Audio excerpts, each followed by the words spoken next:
Sambula Vinaka, and a warm welcome to Speak Your Mind. I'm Louise Kaunisela.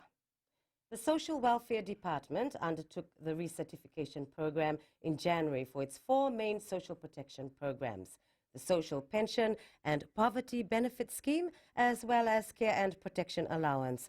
My guest today to give us an update on how it's going is the Social Welfare Director, Rupeni Fatiaki, and the Assistant Director, Family Services, Raicheli Eresito. A warm welcome to the both of you to Speak Your Mind, and thank you for taking out the time to be here today. Now, why is the Department of Social Welfare doing the recertification program for the Social Pension and Poverty Benefit Scheme, as well as for the Care and Protection Program? Again, we need to refresh our minds on this, Director.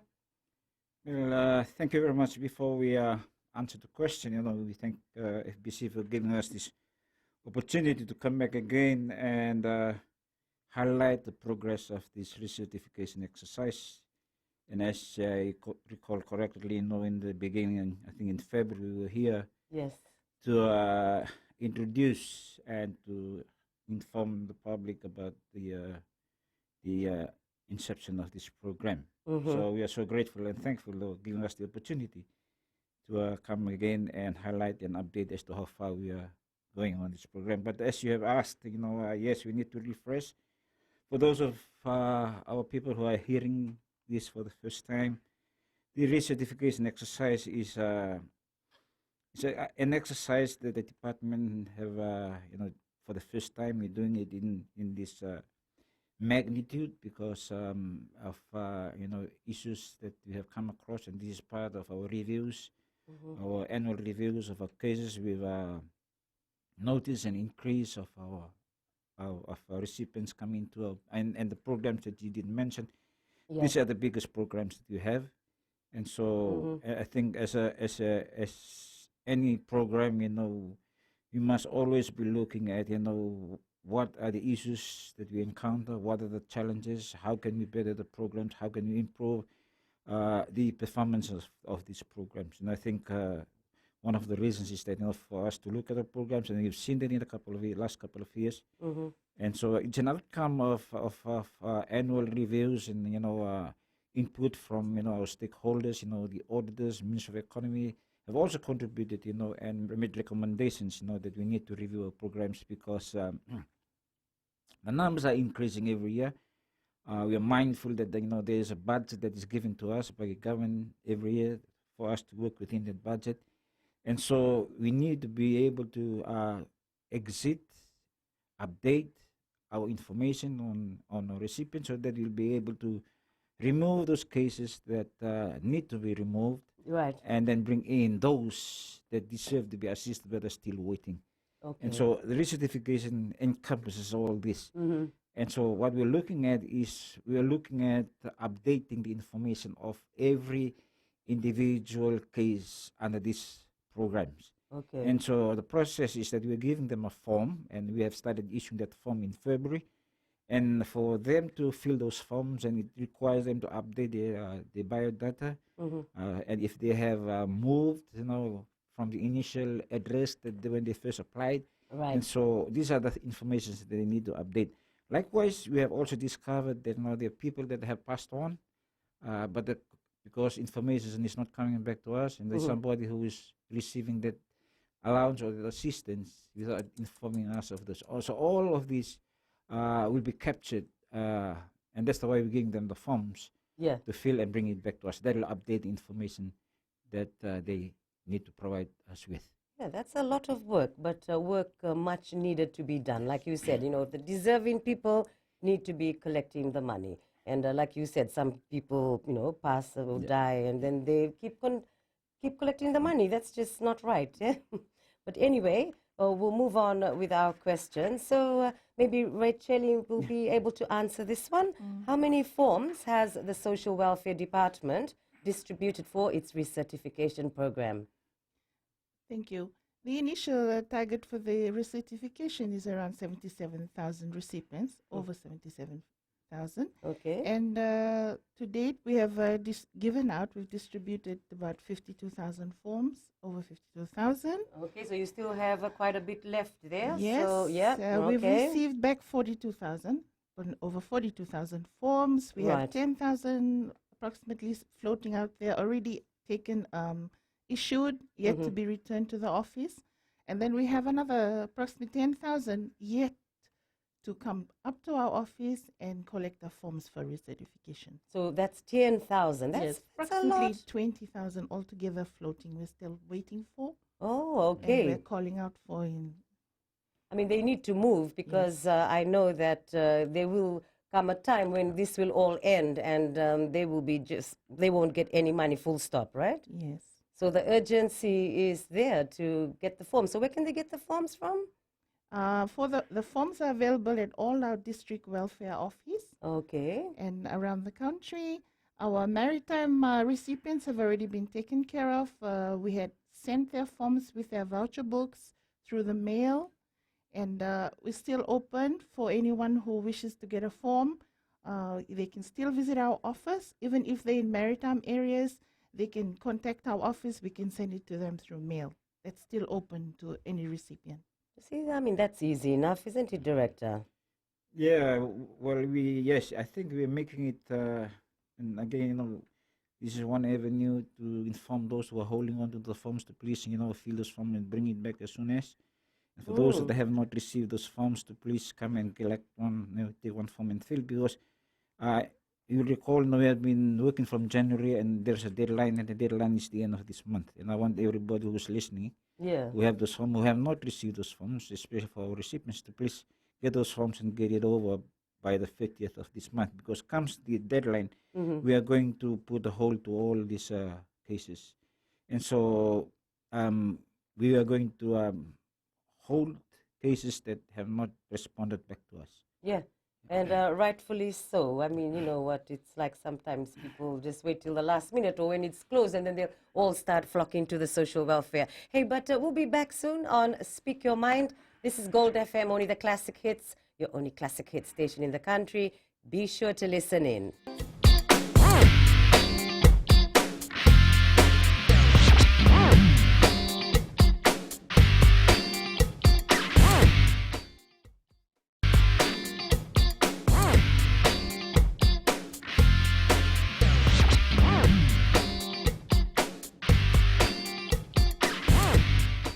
Welcome back to Speak Your Mind on Gold FM, only the classic hits. This is the delayed coverage, which is shown on FBC TV. Thank you a lot for your sweet company, but this is live on radio. So if you happen to be listening in and you might have a query, you're most welcome to call 3220-906 or 77-32906. So, Racheli, I have another question for you. Racheli is the Assistant Director, Family Services of the Social Welfare Department. Now, I would expect COVID-19 would have had a bit of impact on the recertification exercise. So maybe you'd like to tell us more about that. Maybe you might give a grace period to people submitting late forms or something like that? Yes, thank you. We did see an impact of the COVID-19 movement restrictions on the recertification program. In Feb, we were spiking 9,000. We were receiving 9,000 forms. Yeah. From March to April, we dropped all the way down to 2,000, 3,000 forms. Yeah. So, yes, we had seen the impact of COVID-19. Mm-hmm. And the grace period that we still have in place is from August to October. Okay, so, and that's it, no more. Yes. Okay, so you better get your forms in, otherwise you won't be getting any money. All right, right. So obviously that's what's happened, yes? From August to October, we will still receive the recertified forms completed, but we will hold your allowance until you submit the completed recertified form. From then, your allowance will commence. Okay. So that is the grace period and the conditions from August to October. Oh, I see. Okay. So what about now? Since the recertification, are people still getting money? Yes. So they continue to get Yes. it, but they just reapply Yes. for this recertification program that you've been doing. Okay. Recipients continue to receive their monthly allowances through the recertification program. Oh, that's excellent. Good one. So all they need to do is get round to filling the forms, picking the forms up first from social welfare. Yes, So they need to get on a bus and come and pick the forms up. yes. Okay. So what happens if someone has not reapplied in the time frame of the grace period that you've given for the recertification program? From October, after October, those who have not recertified or notified of any sort to the department, Mm-hmm. we will have to close their allowances. Then Okay. after that period, they will be considered, if they still pursue an application, Mm-hmm. a new application altogether.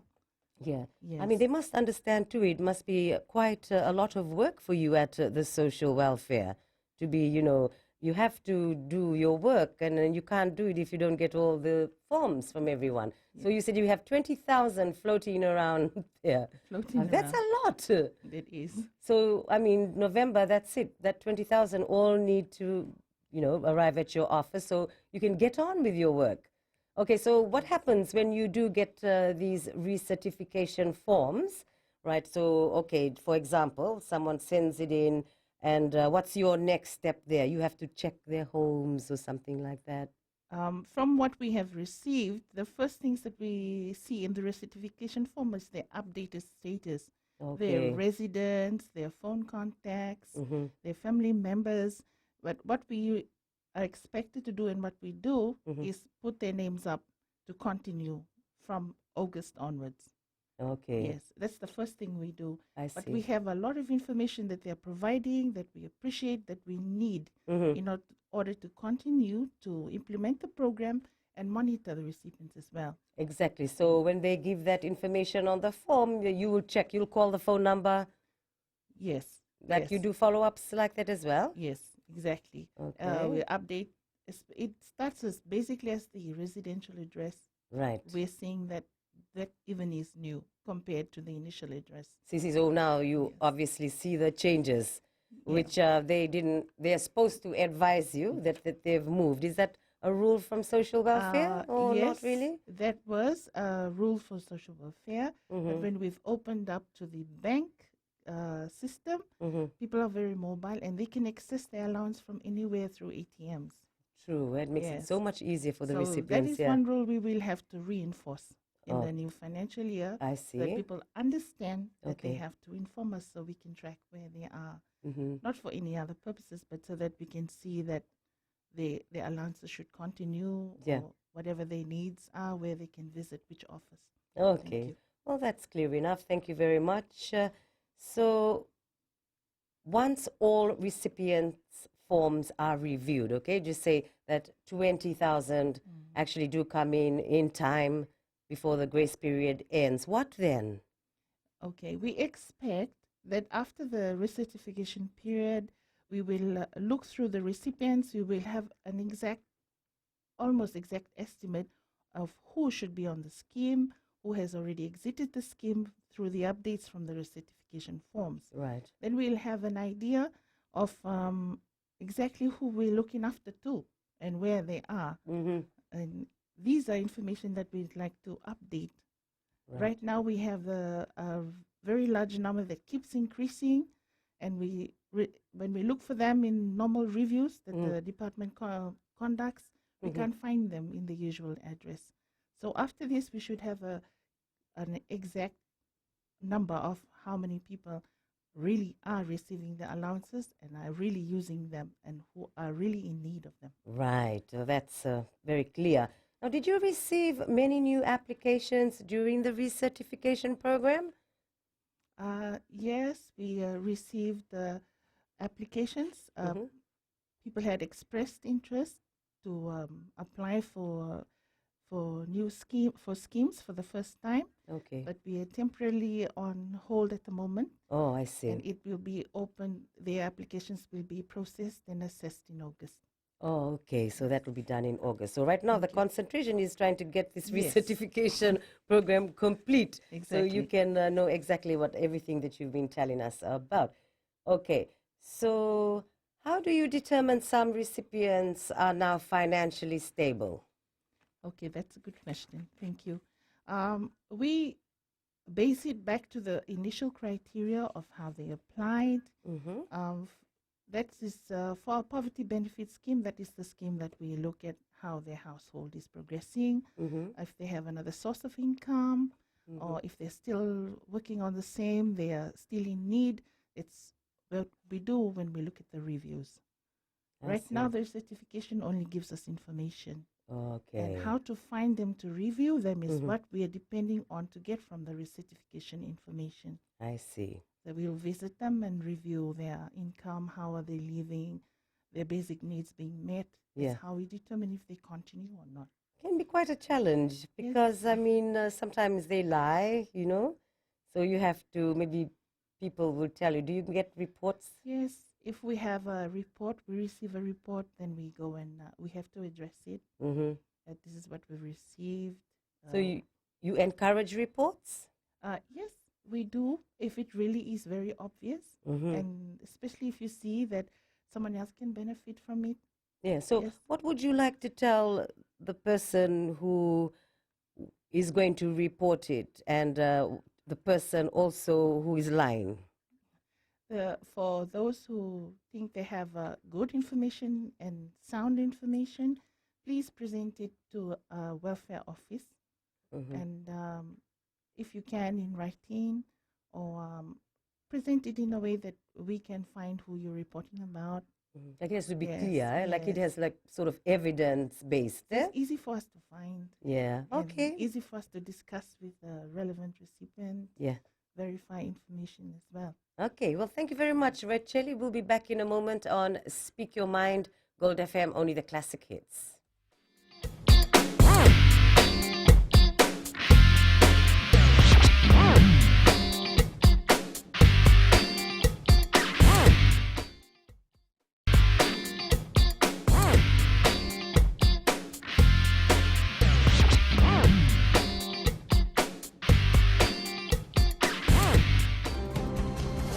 This is Speak Your Mind on Gold FM, only the classic hits.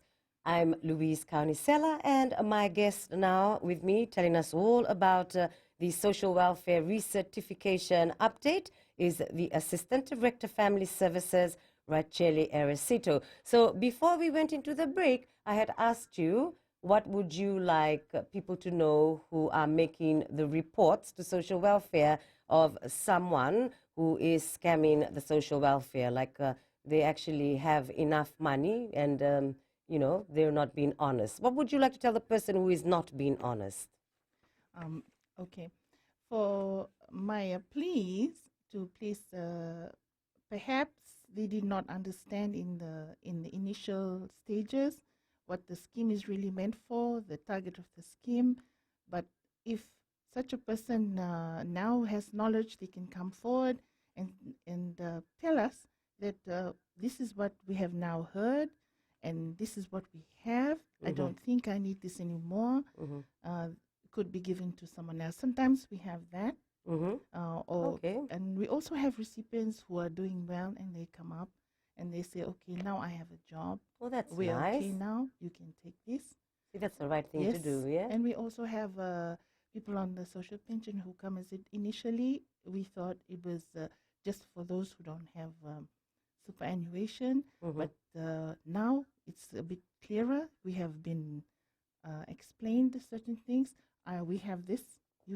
Can we give this back for somebody else? Yeah. But the main phrase is, someone else needs that.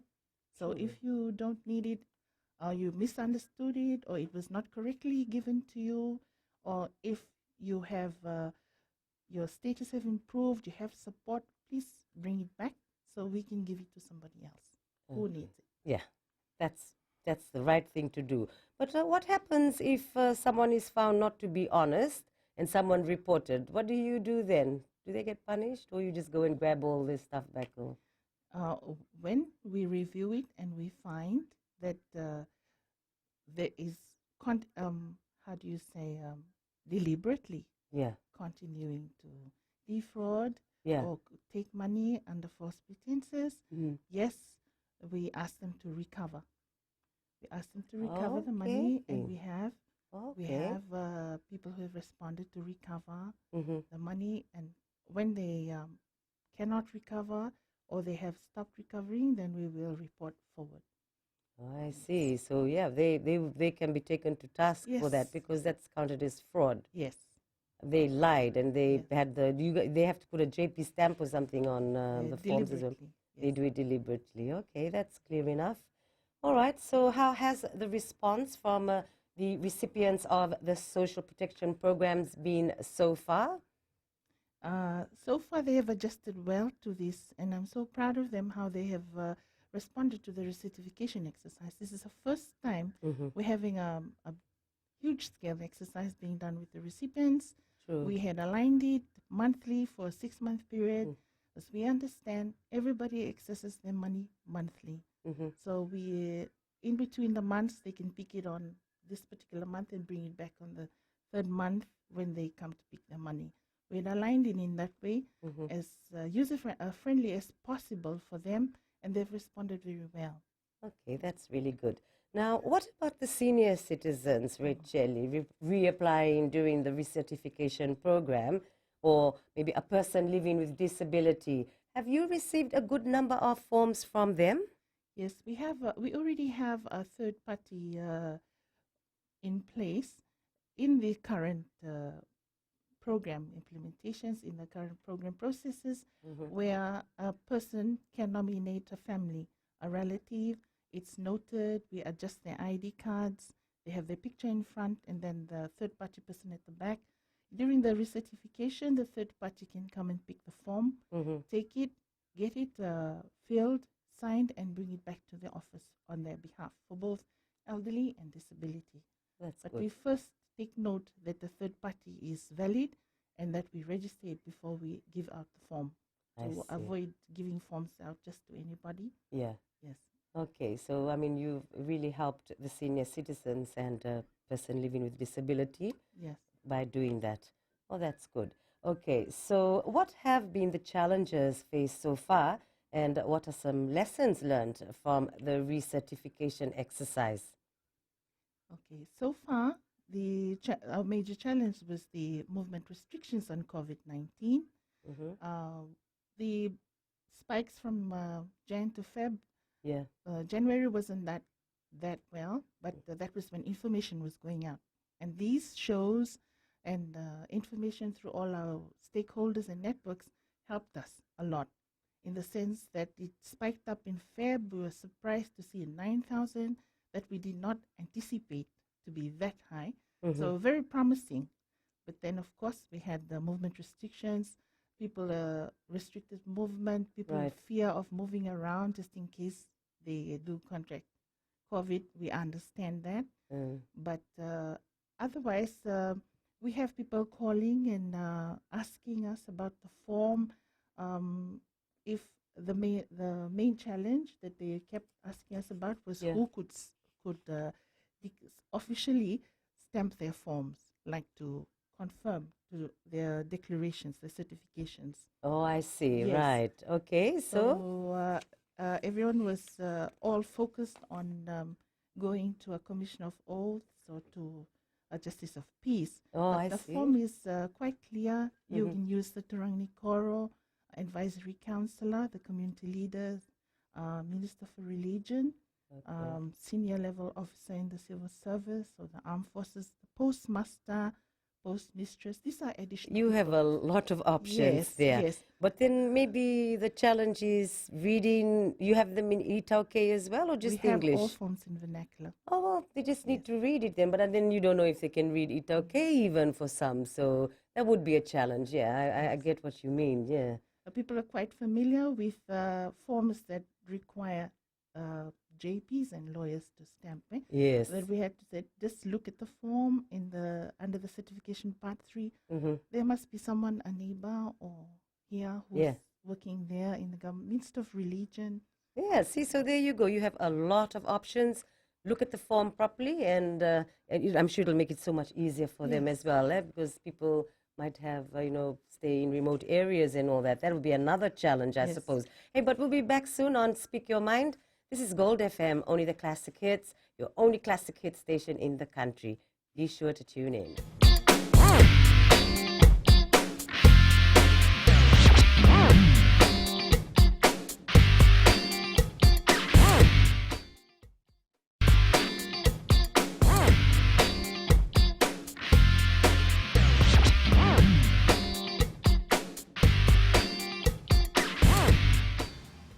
Bula Vinaka, and a warm welcome to Speak Your Mind. Now, we have just had a social welfare, and we have a very important one now. This, my guest in the studio today with me, Dr. Nurbano Ali, as well as Kalpana. So we'll get straight into it. What is the Micro, Small and Medium Enterprises COVID-19 Concessional Finance Support Package about?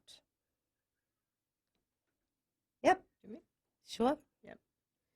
Okay, so the concessional package is about giving concessional loan to encourage small medium enterprise development, Okay. and it's micro, small, and medium. Yes. So there's three categories. There's micro, which is which entails businesses with turnover of up to $50,000, Right. and the small bit of turnover of up to 300,000. Okay. And then the medium category Mm-hmm. is turnover can be up to 1.25 million.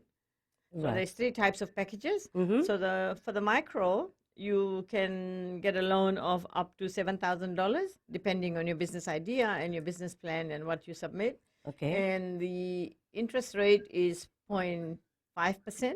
All right. Yes, and the loan period is 5 years with the 1 year of no loan repayment period. Mm-hmm. So it's pretty easy. It's very easy to access, and the micro businesses also, the eligibility criteria is lower as well in comparison to the others. So for the micro, we've got you have to have a business registration, Mm-hmm. and you also have to have a TIN number and a small business plan, even not an elaborate document, just a 1 page or 2 pages of what is it that you want to do, or how will you use that $7,000 that you get up to 7,000. So, and that's for the So those are the micro, micro. small businesses which already exist. But I believe you have it for new as well. So micro is for new as well as Okay, so they tie in together. Yeah. And then Yeah. the existing, yeah. But for the small and medium, it has to be existing businesses. There's no new businesses in that category. I see. Because the requirements, eligibility criteria for those two are a bit more. Yeah. Like you got to have your registration, your TIN number, your last financial statements, your tax compliance, and your FNPF compliance, and Right. a business plan. So a bit more onerous in terms of informational requirements. Right. Only because if you're an existing business, you have to be compliant, right? Right. Yeah. Okay, so how do we go about filling the forms? Are they different for new and existing businesses? Yes, so I'll take that. Yeah, sure. Yes, you are right. There are different forms for the different categories. As Dr. Ali has mentioned, there are three categories. One Yeah. for micro, the other one is small enterprise, and the other is medium enterprise. Okay. So there are different sets of forms that can be filled out. These forms are available with the 4 accredited member institutions, which is the Fiji Institute of Accountants, with the Fiji Commerce and Employer Federation, with Women in Business, and the Fiji Chamber of Commerce. So we are here in our capacity as representatives of Women in Business Yeah. board, with Dr. Ali being our chair, and I'm also one of the board members.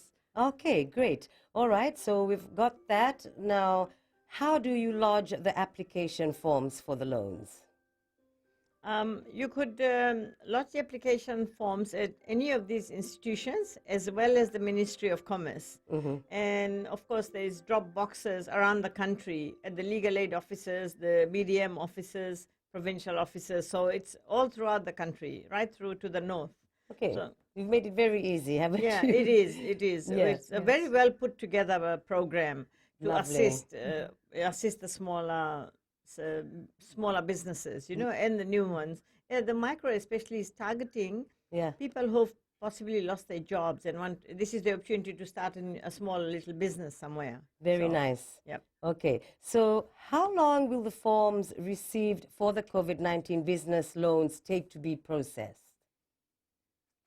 Well, these would be assessed by the various institutions, the four that I've mentioned. Okay. And it also depends on the completeness of the submission. So, as Dr. Ali had mentioned, there are certain criteria, requirements that need to be met.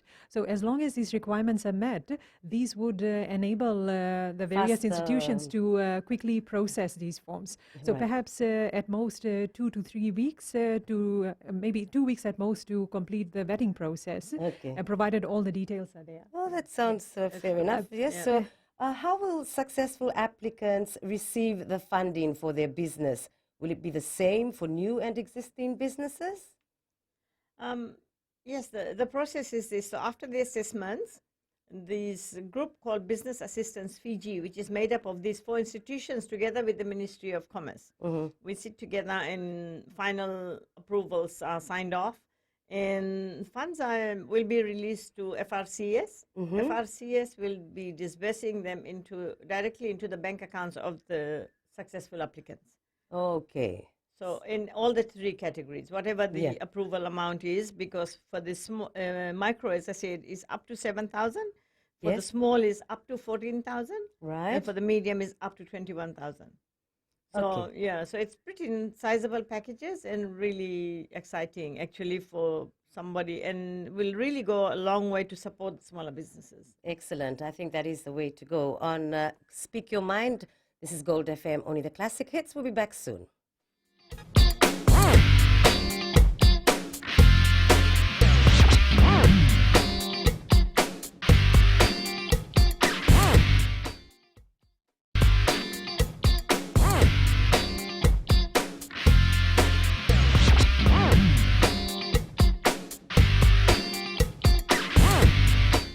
Gold FM, only the classic hits. Welcome to Speak Your Mind. This is a very interesting interview because I know a lot of people will be really interested in getting these loans and starting a small business, which is, I think, the best way to go, starting a small business. So I wanted to ask you, how will the successful applicants for the new and existing businesses pay back their loan, and how long will it take?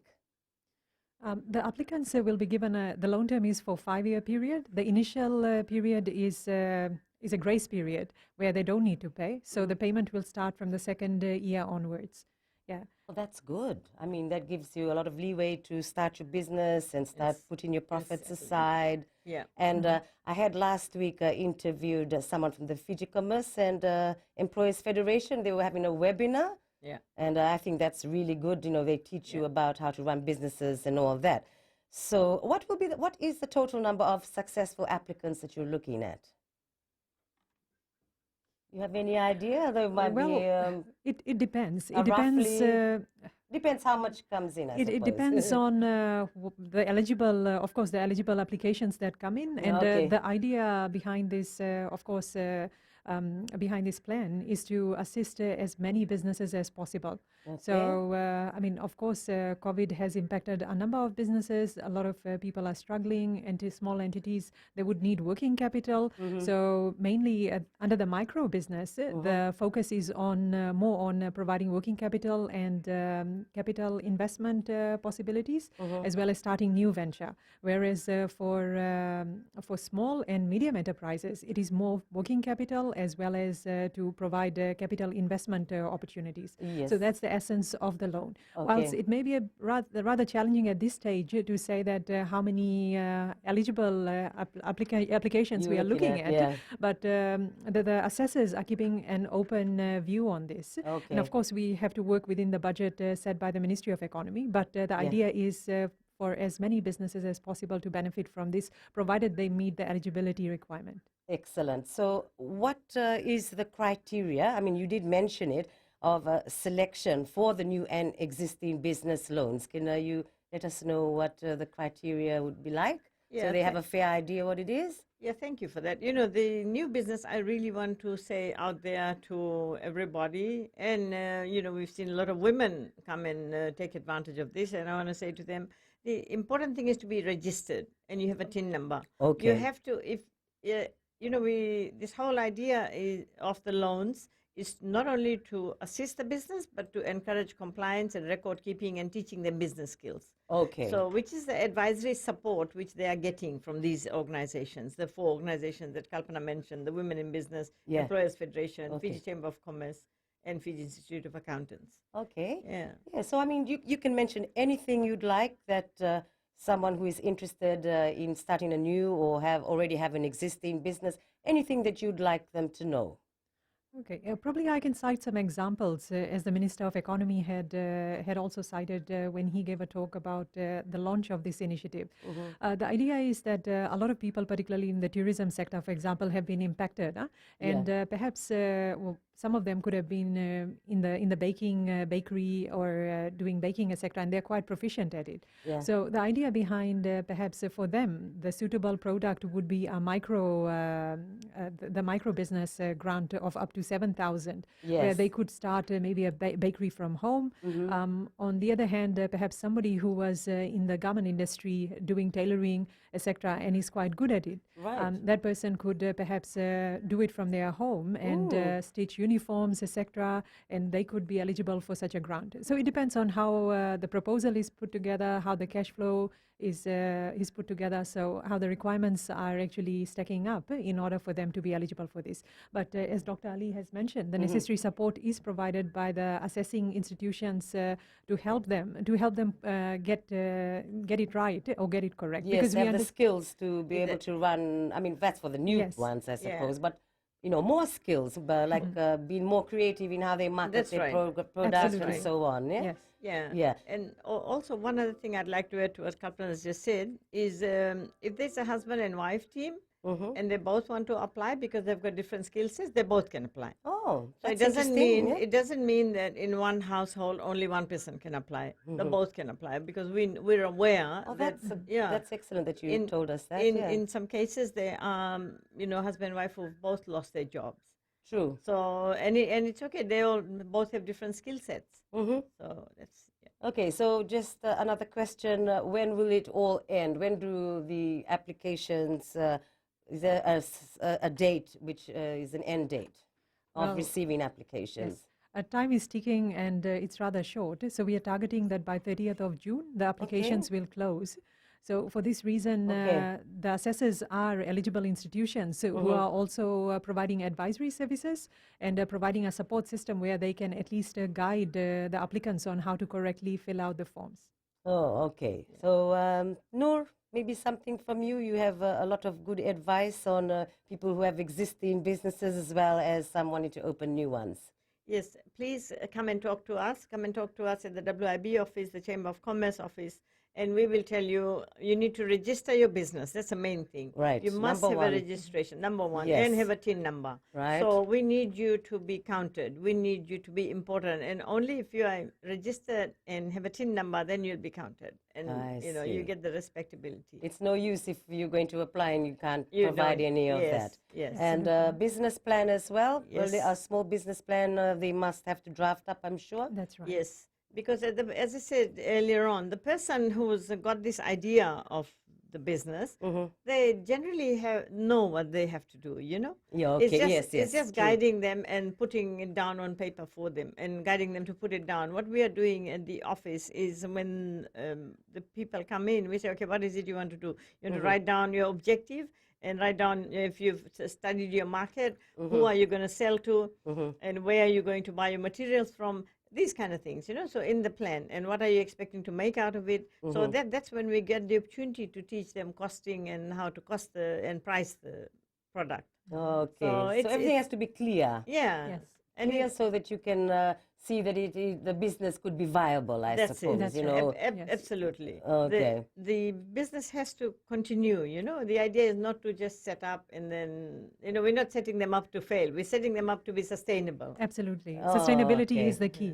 Excellent. Well, unfortunately, we've come to an end, and I hope that the information that we've disseminated will be helpful for the new and existing businesses. And from the Women in Business, thank you very much, Dr. Noor Bano Ali, as well as Kalpana.